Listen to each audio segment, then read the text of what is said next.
साथियों नमस्कार, चैनल पर आपका स्वागत है एग्जाम माइंड में। दोस्तों यह जो क्लास होगी बहुत महत्वपूर्ण होगी। जिस प्रतियोगी परीक्षा में नौकरी के आप तैयारी करने जा रहे हैं उसमें हिंदी जरूर होगा और हिंदी व्याकरण से यह क्लास होगी और हिंदी व्याकरण से बहुत महत्वपूर्ण क्वेश्चनों की हम सीरीज लेके आए हैं। जैसे उत्तर प्रदेश में आप यूपी पुलिस, होमगार्ड, लेखपाल, टीजीटी, पीजीटी देंगे, यूपी ट्रिपल एसएससी देंगे, बिहार में आप बीपीएससी टीआरई 4 देंगे, बिहार दरोगा एसआई देंगे और बीएसएससी देंगे। इसके अलावा जो भी एग्जाम आप देंगे जहां पे हिंदी का व्याकरण का समावेशन हो अर्थात हिंदी व्याकरण आता हो वहां यह बहुत इंपॉर्टेंट होगा और यह इंपॉर्टेंट प्रश्नों की सीरीज है। तो चलिए आइए देखते हैं दोस्तों। देखिए पहला प्रश्न क्या दिया है। चैनल पर अगर आप नए हुए तो चैनल को जरूर सब्सक्राइब कर लीजिएगा। एग्जाम माइंड आपके लिए है और बेहतर क्लास देगा जिससे आपको सफलता अवश्य मिलेगी। तो चलिए पहले प्रश्न में बात करते हैं। निम्नलिखित में कौन सा वर्ड स्त्रीलिंग है? करा है यहाँ पर, करा है ई, ऋषि और उ। ये छोटी ई है, बड़ी ई, ऋषि और उ। तो ध्यान रखिएगा दोस्तों, जो स्त्रीलिंग है वो स्त्रीलिंग उ नहीं है, उ स्त्रीलिंग नहीं है। ठीक है, उ स्त्रीलिंग नहीं है। चलिए नेक्स्ट प्रश्न पे चलते हैं। नेक्स्ट प्रश्न है, कह रहा है कि निम्नलिखित व्यंजनों में से कौन से व्यंजन का उच्चारण तालु से होता है? क, ढ, छ, म। तो ध्यान रखिएगा दोस्तों, जो च वर्ग होता है, च वर्ग इसका उच्चारण तालु से होता है। किससे होता है? तालु से।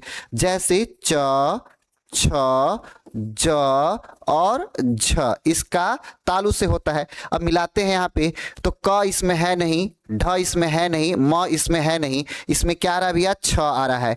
तो सी इज द राइट आंसर हो जाएगा। अर्थात तालु से उच्चारण कौन होता है? तो छ होता है। तो हम उम्मीद करते हैं कि आपको यह प्रश्न जरूर समझ में आ गया होगा। चलिए नेक्स्ट प्रश्न पे चलते हैं। बहुत शानदार व्याकरण की यह सीरीज है।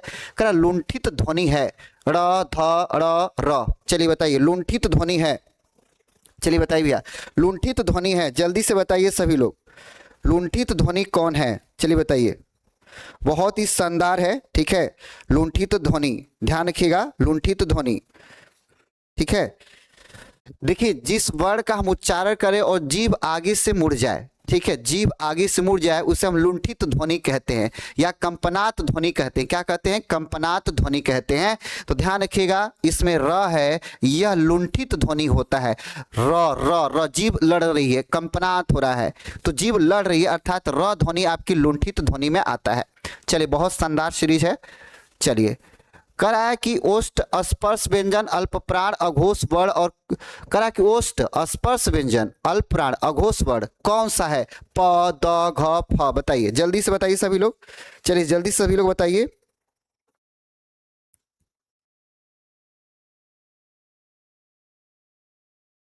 चलिए भैया बताइए जल्दी से ओष्ठ वाला।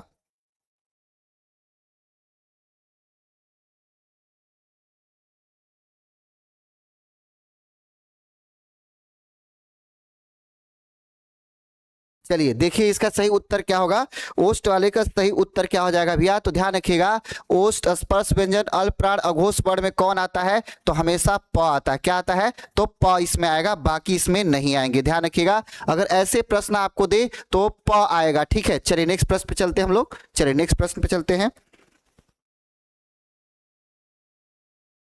चलिए नेक्स्ट प्रश्न क्या व्याकरण करें? निम्नलिखित में से सही विराम चिन्ह से युक्त वाक्य का चुनाव कीजिए।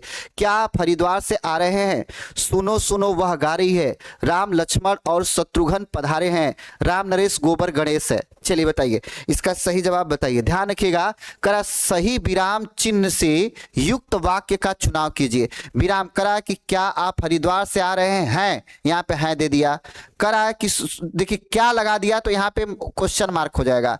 करा सुनो सुनो वह गा रही है, सही है। करा राम, देखिए यहाँ पे क्या लगा दिया? एक्सक्लेमेटरी मार्क, मतलब ये आश्चर्यबोधक हो गया। राम नरेश गोबर गणेश है, ठीक है, तो यह भी आपका गलत हो गया। तो ध्यान रखिएगा यहाँ पे गोबर गणेश लगा दिया तो राइट आंसर हमारा क्या हो जाएगा? बी। ये सही आपका क्या है? तो विराम चिन्ह का प्रतीक है। तो 5 का बी सही हो जाएगा। ऐसे प्रश्न आपको बीपीएससी टीआरई 4 में, यूपी पुलिस में मिलेंगे। नेक्स्ट करा है कि किसी के द्वारा कहे गए कथन को मूल रूप से लिखने के लिए कौन सा विराम चिन्ह प्रयुक्त होगा? उद्धरण चिन्ह, कोष्टक चिन्ह, निर्देशक चिन्ह, लाघव चिन्ह। चलिए बताइए। ध्यान रखिएगा भैया किसी के द्वारा कहे गए कथन को मूल रूप से लिखने के लिए कौन सा विराम चिन्ह होता है? तो उद्धरण चिन्ह होता है। कौन सा चिन्ह होता है? तो उद्धरण चिन्ह। इसमें ए आंसर दिया हुआ है, उद्धरण चिन्ह होता है, उद्धरण चिन्ह होता है। ठीक है, चलिए नेक्स्ट प्रश्न पे चलते हैं। कह रहा है कि उच्चारण की दृष्टि से वह है ओष्ठ, कंठ, तालव्य, दंतोष्ठ और कंठोष्ठ। चलिए बताइए, जल्दी से बताइए, इसका उत्तर बताइए तो सभी लोग।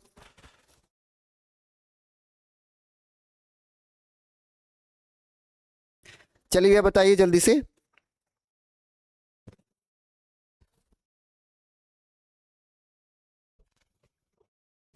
चलिए बताइए।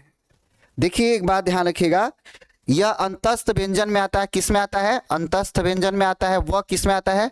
अंतस्थ व्यंजन में आता है, अंतस्थ व्यंजन में आता है। ठीक है, अंतस्थ व्यंजन में आता है। किस में आता है? अंतस्थ व्यंजन में आता है। ओष्ठ, कंठ, तालव्य। तो ये ध्यान रखिएगा, ये दंतोष्ठ होगा, दंतोष्ठ होगा, दंतोष्ठ घ होगा। ये सी आंसर आपका सही हो जाएगा, क्योंकि यह अंतस्थ व्यंजन में आता है। चलिए नेक्स्ट है, कह रहा है कि हंस पद विराम चिन्ह कौन सा है? चलिए देखिए, ए, बी और सी और डी। चलिए बताइए, हंस पद विराम चिन्ह कौन सा है? तो ध्यान रखिएगा, हंस पद विराम चिन्ह ये आपका आता है, D is the right answer हो जाएगा। चलिए नेक्स्ट प्रश्न है, बहुत शानदार प्रश्नों की सीरीज है। करा कि ए के उच्चारण में डैश डैश और की सहायता ली जाती है? दंत, ओष्ठ, कंठ तालु, छंद तालु, इश्चयस तालु। चलिए बताइए, बहुत शानदार प्रश्न है भैया। चलिए बताइए, ध्यान रखिएगा, इसका सही जवाब क्या हो जाएगा? तो ए के उच्चारण में कंठ और तालु आता है, कंठ कामा तालु आता है। B is the right answer हो जाएगा। चलिए नेक्स्ट प्रश्न है, कह रहा है कि कोष्टक में दिए गए विराम चिन्ह का नाम क्या है? उद्धरण चिन्ह, निर्देशक चिन्ह, अर्ध विराम चिन्ह, अल्प विराम चिन्ह। बताइए, बहुत ही शानदार प्रश्नों की श्रृंखला है भैया। चलिए बताइए, चलिए बताइए, ध्यान रखिएगा, इसको अर्ध विराम चिन्ह हम बोलते हैं। क्या बोलते हैं? अर्ध विराम चिन्ह बोलते हैं भैया। क्या बोलते हैं? तो अर्ध विराम चिन्ह बोलते हैं। चलिए, अर्ध विराम चिन्ह इसको हम लोग बोलते हैं। चलिए नेक्स्ट प्रश्न है, करा कि वर्णमाला का कौन सा अक्षर पुल्लिंग नहीं है? अ, प, च, ट, ज, आ, ई छोटी ई है और बड़ी ई है। बताइए, चलिए बताइए, इसका सही जवाब क्या हो जाएगा? बताइए। चलिए देखिए, ध्यान रखिएगा, वर्णमाला का कौन सा अक्षर पुल्लिंग नहीं है? तो ये ध्यान रखिएगा, ई ये स्त्रीलिंग में आता है और ये भी स्त्रीलिंग में आता है, यह पुल्लिंग नहीं है। बाकी ये सभी क्या है? तो पुल्लिंग है, ध्यान रखिएगा। चलिए नेक्स्ट प्रश्न है, कह रहा है कि जिन वर्णों का उच्चारण स्वतंत्र, यहाँ पे वर्ड होगा भैया, ध्यान से रखिएगा, यहाँ पे वर्ड होगा, वर्ड होगा, वर्णों का उच्चारण स्वतंत्र होता है, उसे कहते हैं व्यंजन, व्याकरण, बोली, स्वर। देखिए बहुत शानदार प्रश्न है और ध्यान रखिएगा, जिन वर्णों का उच्चारण स्वतंत्र होता है उन्हें क्या कहते हैं? स्वर कहते हैं। क्या कहते हैं भैया? तो स्वर कहते हैं। क्या कहते हैं? स्वर कहते हैं। क्या कहते हैं? तो स्वर कहते हैं, ये ध्यान रखिएगा। चलिए नेक्स्ट प्रश्न पे चलते हैं हम लोग। कह रहा है कि द प्लस अ प्लस धन, क, धन, य, धन, अ बराबर क्या होगा? बहुत शानदार प्रश्न है और ये ध्यान रखिएगा, इसको अगर हम मिलाते हैं तो क्या होगा? दक्ष होगा। क्या होगा? दक्ष होगा। यहाँ पे क, इसलिए इसको हम स्वर में प्रोनाउंसिएशन अर्थात स्वर में दक्ष बोलते हैं। क्या हो जाएगा? दक्ष हो जाएगा। D is the right answer हो जाएगा। चलिए बहुत शानदार सीरीज है व्याकरण की। चलिए नेक्स्ट प्रश्न है, कह रहा है कि ड वर्ग का उच्चारण स्थान है और वर्ग है ट वर्ग चौथा, ट वर्ग दूसरा, त वर्ग चौथा, ट वर्ग तीसरा। चलिए बहुत शानदार प्रश्नों की श्रृंखला है भैया, ध्यान रखिएगा। ठीक है, ड वर्ड, ठीक है, ड वर्ड में किस में आता है? चलिए बताइए, चलिए बताइए, ध्यान रखिएगा, ड वर्ड का उच्चारण स्थान और वर्ग है। ठीक है, किस में है? बताइए।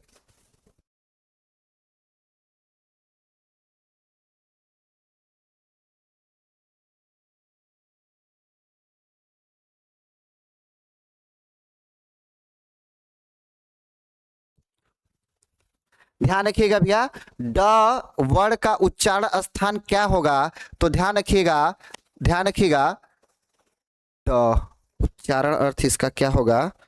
तो ट में अगर हम जाते हैं तो ट, ठ और ड और ढ। ठीक है, चलिए ये आपका उच्चारण स्थान हो गया, वर्ड का उच्चारण स्थान। ठीक है, तो ध्यान रखिएगा, ये यहाँ पे तो तीसरे स्थान पर है, जरूर है। ठीक है, ठीक, तो क्या हो जाएगा, ट वर्ग का तीसरा स्थान हो जाएगा, क्या हो जाएगा, ट वर्ग का तीसरा स्थान हो जाएगा भैया, ट वर्ग का तीसरा स्थान हो जाएगा, ट वर्ग का, ये ध्यान रखिएगा, ये ट वर्ग में आता है, करा कि ड वर्ण का उच्चारण स्थान क्या है, तो ट वर्ग का तीसरा हो जाएगा, क्या हो जाएगा, ट वर्ग का तीसरा हो जाएगा, ध्यान रखिएगा। चलिए डी आंसर इसका सही होगा। चलिए नेक्स्ट प्रश्न पे है, करा लिपि चिन्हों के क्रमबद्ध समूह को क्या कहते हैं, बताइए।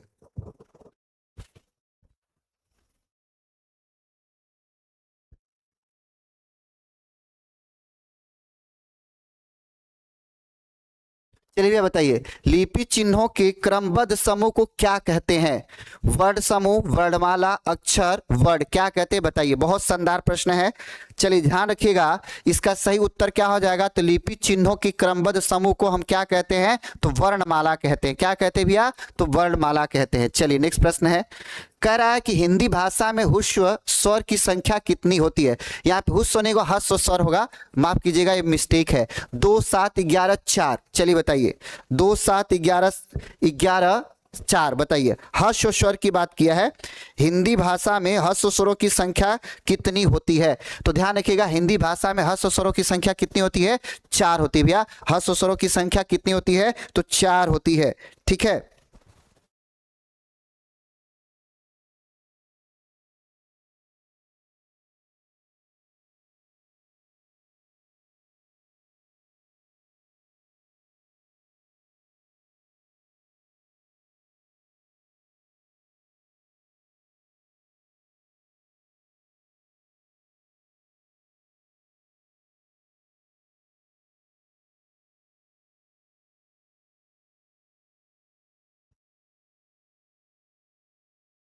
कितनी होती है भैया, ध्यान रखिएगा, कौन कौन होता है, अ होता है, ई होता है, ठीक है, अ ई और उ और ऋषि होता है, ये आपका क्षमा चाहेंगे, क्या होता है भैया, ऋषि होता है, ऋषि होता है आपका, तो ये आपके 4 होते हैं, कितने होते हैं, तो 4 होते हैं, ह्रस्व स्वरों की संख्या कितनी होती है, तो 4 होती है। चलिए नेक्स्ट प्रश्न पे चलते हैं।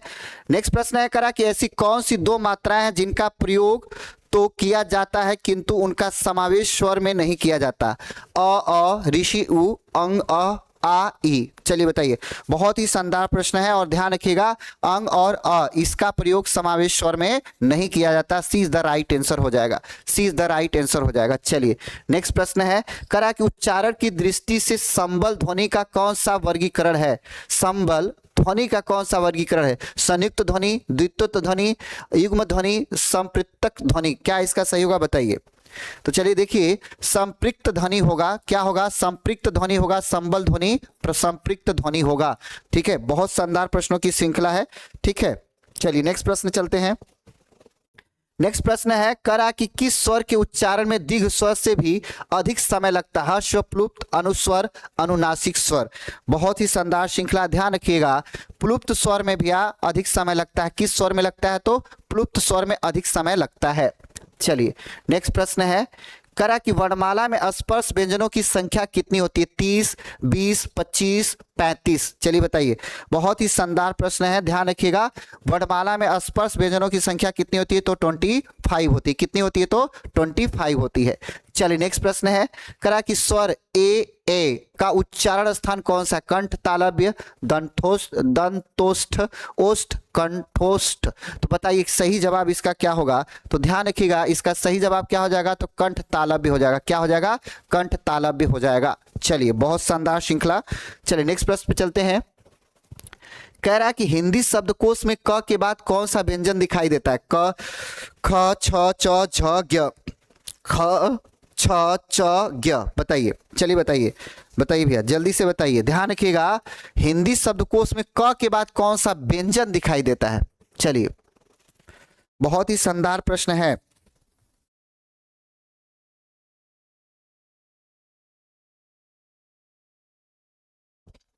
चलिए बताइए, छ होगा भैया, ध्यान रखिएगा, क के बाद कौन सा व्यंजन दिखाई देता है, क्या हो जाएगा, छत्री छ हो जाएगा। चलिए नेक्स्ट प्रश्न है, नेक्स्ट है, कह रहा है कि भाषा की सार्थक लघुत्तम इकाई किसे माना जाता है? मात्रा, शब्द, अर्थ, वर्ण। बताइए, बहुत ही शानदार प्रश्न है, बहुत ही शानदार प्रश्न।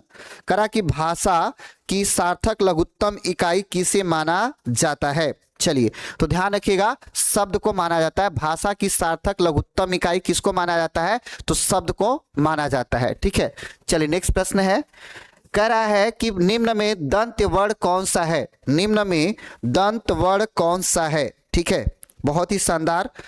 निम्न में दंत वर्ण कौन सा है? तो ध्यान रखिएगा, दंत वर्ण आपका स होगा भैया। कौन होगा? तो दंत वर्ण आपका स हो जाएगा। चलिए नेक्स्ट प्रश्न है, कह रहा है कि निम्न में अनुनासिक वर्ण कौन सा है? थ, म, ब, प। बताइए, बहुत शानदार प्रश्न है। ठीक है, अनुनासिक वर्ण कौन है? तो ध्यान रखिएगा, अनुनासिक वर्ण म है। म म म म, नाक से, स्वर इसका नाक से आ रहा है। ठीक है, चलिए नेक्स्ट है, कह रहा है कि निम्न में कौन सा वर्ण घोष है? ग, च, ख, क। बताइए, जल्दी से बताइए सभी लोग।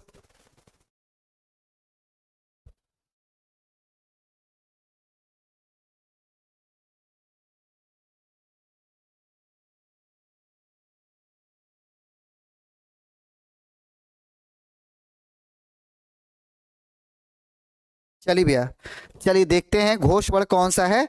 चलिए ध्यान रखिएगा, घोष वर्ण आपका ग है भैया। कौन है? तो ग है। चलिए नेक्स्ट प्रश्न चलते हैं। नेक्स्ट प्रश्न पे करा कि ल और स का उच्चारण किस स्थान से होता है? ओष्ठ से, तालव्य से, दंत से, कंठ से। चलिए बताइए, बहुत ही शानदार सीरीज। और ये ध्यान रखिएगा, ल और स का दंत से होता है। किससे होता है भैया? तो दंत से होता है। ध्यान रखिएगा, दंत से होता है। ठीक है, चलिए नेक्स्ट प्रश्न पे चलते हैं हम लोग। नेक्स्ट प्रश्न है, करा कि इनमें से कौन सी देवनागरी की वर्ण ध्वनि नहीं है? ध्यान रखिएगा, देवनागरी की वर्ण ध्वनि की बात किया है ना, वर्ण ध्वनि नहीं है। तो ये ध्यान रखिएगा कि वर्ण ध्वनि कौन सा नहीं है भैया? तो श्रीवा ध्वनि आपका वर्ण ध्वनि नहीं है। और मूर्धा होता है, दंतोष्ठ होता है, कंठ भी होता है, लेकिन श्रीवा ध्वनि नहीं होता है। सी इज द राइट आंसर हो जाएगा। चलिए नेक्स्ट प्रश्न पे चलते हैं। करा कि किस व्यंजन का उच्चारण स्थान तलव्य है? किस व्यंजन का उच्चारण स्थान तलव्य है? बताइए, चलिए भैया बताइए। ध्यान रखिएगा, ग का उच्चारण एक सेकेंड, किस व्यंजन का उच्चारण स्थान तालव्य है? ठीक है, चलिए, हाँ ठीक है। चलिए भैया, ये गड़बड़ हो गया है। ठीक है, छ का होगा। क्या होगा भैया? छ होगा। यहाँ पे ये गलत है, यहाँ पे बी होना चाहिए, ये सी होना। ठीक है, चलिए, तो छ होगा। किस व्यंजन का उच्चारण स्थान तालव्य है? तो छ नहीं, झ होगा, झ होगा। ठीक है, झ होगा। क्या होगा भैया? तो झ होगा। किस व्यंजन का उच्चारण स्थान तालव्य होगा? तो झरना झ होगा। ठीक है, चलिए, इसको अगर विस्तार से अगर लिखना होगा तो आप इसको लिख सकते हैं। ठीक है,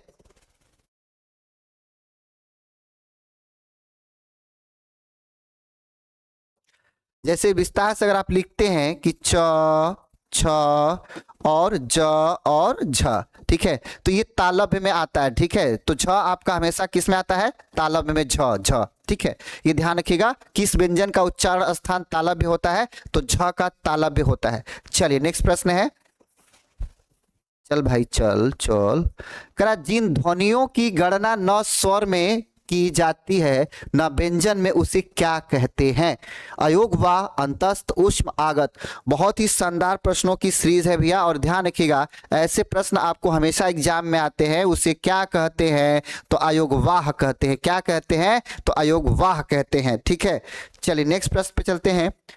नेक्स्ट प्रश्न है, करा कि स्वतंत्रियों के आधार पर व्यंजनों को कितने वर्गों में बांटा गया है?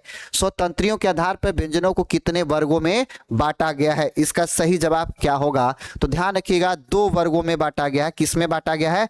तो 2 वर्गों में बांटा गया है। चलिए नेक्स्ट प्रश्न है, करा है कि प्रत्येक शब्द की वर्तनी के सभी वर्गों को उसी क्रम में अलग दिखाना क्या कहलाता है? वर्ण विच्छेद, संधि, संधि विच्छेद, वर्ण संयोजन। ठीक है, तो राइट आंसर इसका क्या हो जाएगा? तो ध्यान रखिएगा, उसको हम वर्ण विच्छेद बोलते हैं। क्या बोलते हैं? तो वर्ण विच्छेद बोलते हैं। अलग अलग दिखाना, करा प्रत्येक शब्द की वर्तनी के सभी वर्गों को उसी क्रम में अलग अलग दिखाना क्या कहलाता है? तो वर्ण विच्छेद कहलाता है। चलिए नेक्स्ट प्रश्न है, करा कि स्वरों का उच्चारण अनुनासिक की सहायता से होता है, बिना किसी सहायता से होता है, व्यंजनों की सहायता से होता है, अनुस्वर की सहायता से होता है। तो जब भी ऐसे प्रश्न आए भैया तो ध्यान रखिएगा बिना किसी की सहायता से होता है, B is the right answer हो जाएगा। ठीक है, चलिए नेक्स्ट प्रश्न है, करा निम्न में से कौन सा शब्द स्वर का वर्गीकरण नहीं है। ध्यान रखिएगा स्वर का वर्गीकरण नहीं है। निम्न में से कौन सा शब्द स्वर का वर्गीकरण नहीं है, तो ध्यान रखिएगा ह्रस्व है, प्लुप्त है, संयुक्त भी है, लेकिन द्वित्व नहीं है। B is the right answer हो जाएगा। चलिए नेक्स्ट है, करा कि निम्न में से कौन सा शब्द प्रयत्न उच्चारण के आधार पर व्यंजन का वर्गीकरण नहीं है। ध्यान रखिएगा वर्गीकरण पूछा है, व्यंजन का वर्गीकरण नहीं है। किसका पूछा है भैया, तो व्यंजन का वर्गीकरण नहीं है। तो ध्यान रखिएगा सघोष व्यंजन का वर्गीकरण नहीं है। ध्यान रखिएगा D is the right answer हो जाएगा। ठीक है, चलिए नेक्स्ट प्रश्न चलते हैं। नेक्स्ट प्रश्न पे कह रहा है कि जिन स्वरों के उच्चारण में 2 मात्रा का समय लगता है उसको ह्रस्व, ये गलत है, ह्रस्व से दुगना समय लगता है उनको कहते हैं लघु स्वर, मूल स्वर, प्लुप्त स्वर, गुरु स्वर। इसका सही जवाब क्या होगा भैया, तो ध्यान रखिएगा जब 2 मात्रा का समय लगता है और उस ह्रस्व से भी दुगना समय लगता है उसको हम क्या बोलते हैं, तो गुरु स्वर बोलते हैं। क्या बोलते हैं, तो गुरु स्वर बोलते हैं। D is the right answer हो जाएगा।